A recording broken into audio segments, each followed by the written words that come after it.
I am David Carroll, JetFly alumni, 1975-1976, and I have a very special guest. This young lady listened to me on the radio when I was on JetFly back in the day.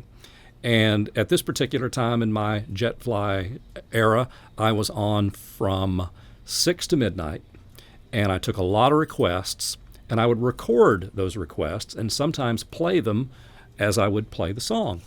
And Tonya Groves, 14 years old from Tyner High School, was one of my listeners who was recorded, and her voice lives on in infamy. Shall we hear the request for Taking Care of Business from Tonya Groves sometime around 1976? WFLI. Flashback. WFLI request line. Who's this? Tonya Groves. Hello, Tonya Groves. How you doing, honey? I'm doing fine. You listening to Fly on Monday night? I'm proud of you. How old are you? I'm 14. And where do you go to school? Tyner. Great. What would you like to hear? Taking care of business. You want to hear some Bachman Turner Overdrive, booty kicking, toe tapping, hand clapping, finger snapping, heavy metal rock and roll? Right. I'll play it for you. Tell me why you listen to Fly. WFLI plays the best music for Tyner High. WFLI. Oh, what a moment. Yeah, hard to listen to for me. I don't recognize myself at all. That was 14-year-old Tonya. Now you're a little bit older, like me. A little. I want to go back to that night because obviously I don't remember it. Okay. I'll tell you what I do remember. I remember I would record every call and try to get people to say WFLI plays the best music for Tyner, Brainerd, Red Bank, wherever they might go to school. And then I would take that recording, which in this case might have been, say, 25 seconds, and then I would find out how long the intro of the particular song was, which might be, say, 28 seconds, and I would start the recording of you and I at such a time where it would end right when the group or the singer would say the first words. And I remember I played that back on the air live. I mean, this was something you couldn't produce in advance back in those days, but I could play your tape at the same time I was playing that record. And when it came on the air live, I just had this feeling like, oh my goodness, that sounds like we had it planned. You were talking in beat with the music. And I kept that tape, and most tapes I didn't keep, but I kept that. And then some years later, when I started posting videos on Facebook and YouTube and that kind of thing, that was one of them that I included. And now it's on WFLI every day, several times a day. It's on. And you've heard it. Many times, and lots of my friends will send me a message every once in a while through Facebook. Do you know that you're on the tape? And I'm like, yes, I know. I don't sound like myself, but yes, I do know. But yeah, it's a fun thing. I mean, I'm glad I'm on there. It really is. Yeah, it's great. And having heard that at various points over the last 40-odd years, it never occurred to me, actually, that you might still live here or that you might be in the area or accessible. In fact, I thought your last name was Gross, like Gross. Right. So if I ever did look you up, I didn't find you. And so when Evan here called me a few weeks ago and said, I found her, I said, who? What do you mean you found her? The girl who's on that BTO intro. And I'm like, Tonya Groves? He says, well, now she's Tonya Groves Bright. Right. But yes, I found her, and I want to get you two together. And I thought that would be great. Yeah. Tell me about your teenage years. What was it about WFLI that made you call in and listen? I really don't remember any other station but WFLI. There were no others. Were there not? I would. You could say that, and I would believe you. But you're 14. You can't drive.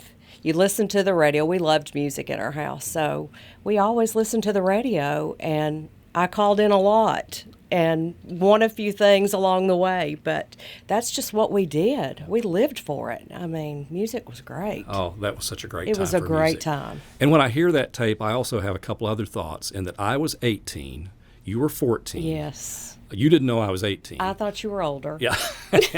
and I ask you, you're 14. There I am calling you honey on the radio, just pretty much, hitting up on you on the radio.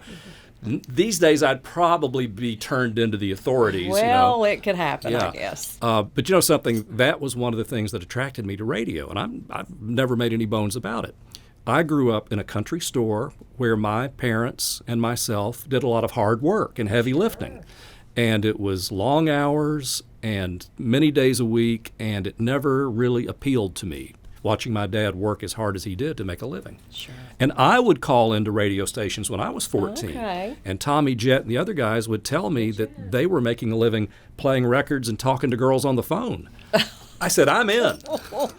So I was living That's the dream when I hilarious. was talking to you. Wonderful, wonderful. Now, did you ever go to any jet fly spectaculars, or was that before your time? You know, I do remember going to some. Now, that was probably before I could drive. So my parents, you know, I would always get them to bring me out here to pick up things or go to functions and stuff.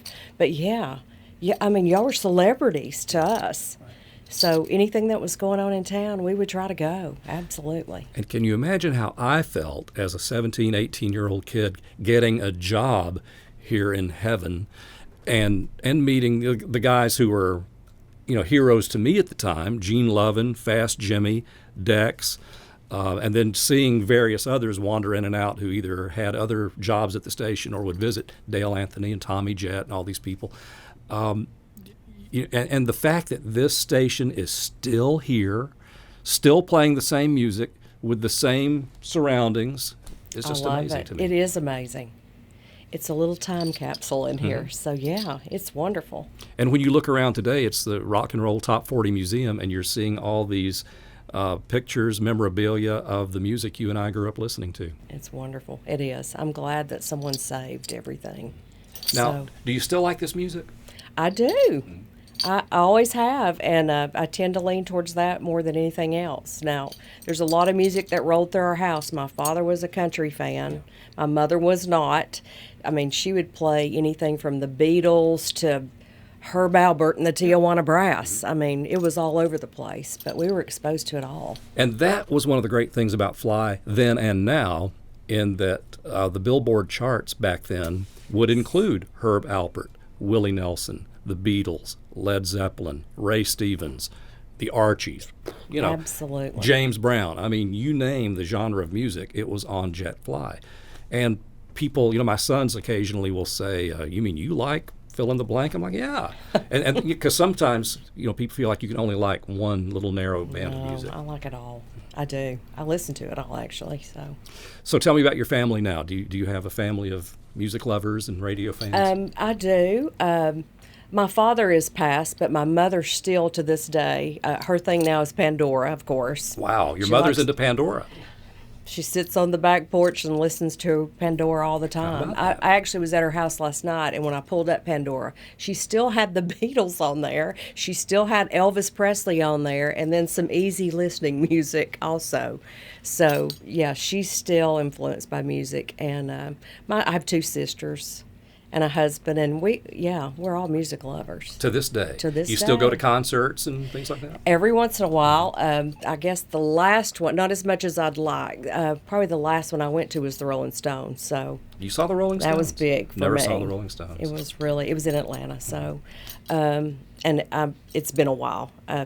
Babylon, I think, was the name of the tour. But yeah. But when we were very young, the first concert I ever went to that I can remember was my mother took us to see. Now this is really young. Bobby Sherman.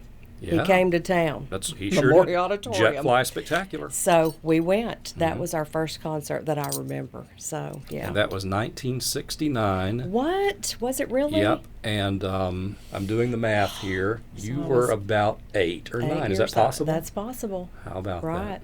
Did you scream and make a fool of yourself? All and of all it. that? Yeah, we had the album at home. We played, and oh yeah, we couldn't wait to see it. You were too young to throw your keys or anything like that to Yeah, we were. at that age. But Although it some was girls great. did. Yeah, I'm sure they did, and among other things they would throw, I'm sure. But it was wonderful. Yeah. And although I'm a little older than you, I also missed some of the 60s mania. One of my favorite stories about a Jet Fly Spectacular, there was the singer Lou Christie, who had the high voice, Okay. lightning striking. Yes. Well, he was a big deal, of course, in the 60s, had all those hits.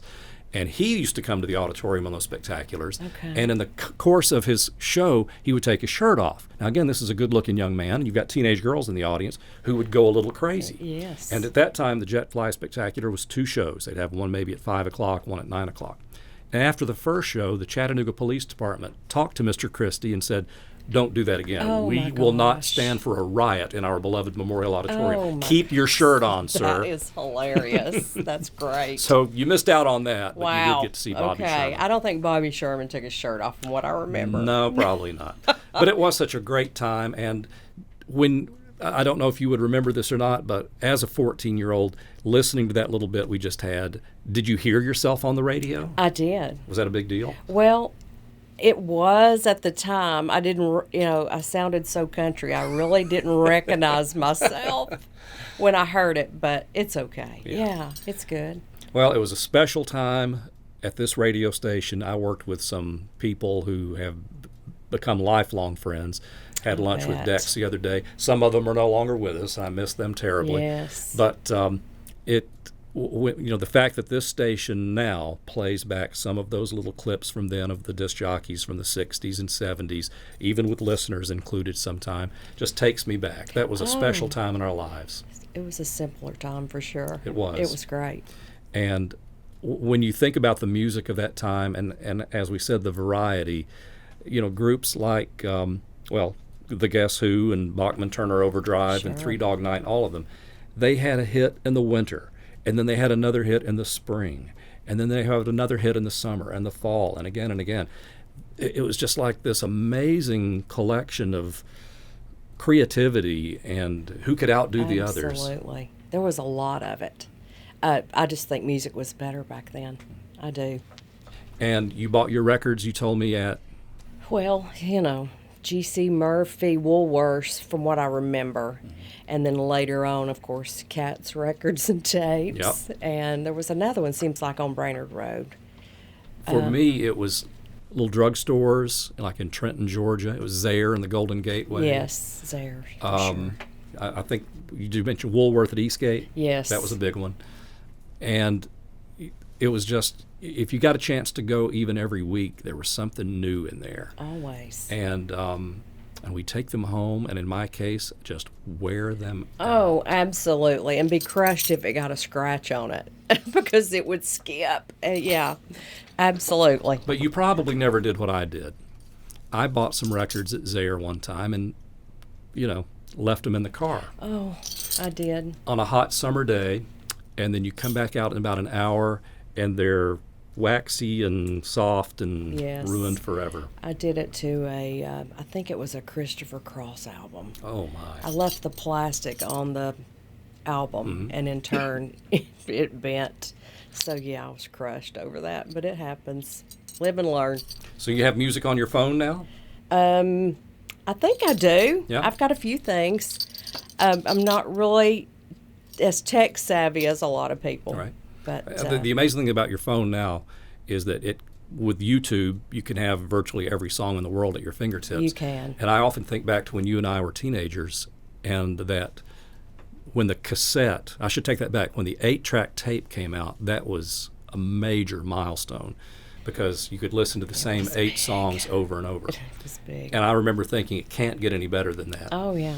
And then the cassette came out a few years later, and it had 12 songs on it. And it was smaller than a Yes. 8-track. And I remember thinking, it can't get any better than this. Absolutely. And now, it's Look everywhere. at it. Everywhere. Exactly. But you're still a JetFly fan, I'm still a JetFly fan, always. and you're proud to hear your voice on this station from time to time, even though you Well- don't recognize it. Yeah, I guess so. Yeah, And just to make sure everybody knows, it's Tonya Groves Bright. it is. You can look her up at Bright Blue at Chattanooga Mercantile. That's what I'm you there. do these days. And what do you Yes. sell?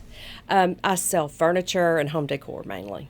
So if you ever see her at Chattanooga Mercantile, you can go up, get her autograph. Will you pose for pictures? gosh. Selfies? Sure, All right, anytime. there you go. And she doesn't charge much for that. No. But it is great to have you as one of our JetFly celebrities. And I look forward to hearing you and I on the radio for eternity. Okay, wonderful. Me too. Thank you for coming to visit. Thank you for having me. Tonya Groves Bright, who loves taking care of business. David Carroll here on the Great JetFly.